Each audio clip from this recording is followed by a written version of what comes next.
আজকে মাননীয় সদস্য বক্তব্য রাখছিলেন মাননীয় আইনমন্ত্রী, উনার সামনের আসন ছিল মাননীয় সংসদ নেতার। যেহেতু ফ্লোর ক্রসিং হয়ে যাবে, উনি তৃতীয় সারিতে বসলেন। সো এইটা আমি একটা এক্সাম্পল দিচ্ছি towards all the others honourable member, let us learn. একটি লিফলেট দিয়েছেন বিরোধী দল কেন সংস্কার চায়, সেখানে কয়েকটি পয়েন্ট দিয়েছেন। এই পয়েন্টের মধ্যে কোথাও জুলাই সনদের কথা বলা নাই মাননীয় স্পিকার। এখানে বলেছেন গণভোটের কথা, ব্যাখ্যা করেছি জুলাই সনদ থেকে গণভোটকে ডেভিয়েট করা হয়েছে। That is a fraud on the constitution and that is a fraud on the ল।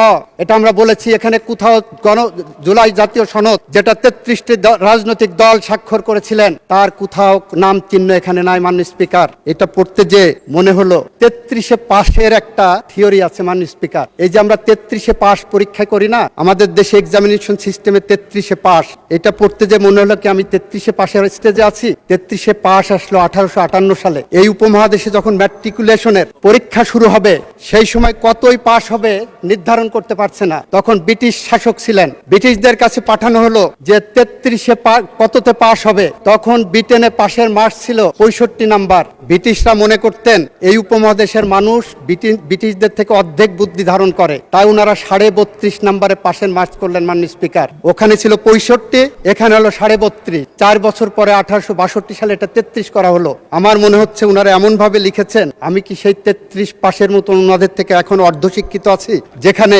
মাননীয় স্পিকার জুলাই গণ অভ্যুত্থান, জুলাই সনদের কোন শব্দ এখানে ওনাদের সুপারিশের মধ্যে নাই মাননীয় স্পিকার। এটা অত্যন্ত দুর্ভাগ্যজনক এবং দুঃখজনক। মাননীয় সদস্যবৃন্দ, আমরা মহান জাতীয় সংসদে সর্বদাই একটা শৃঙ্খলা চাই।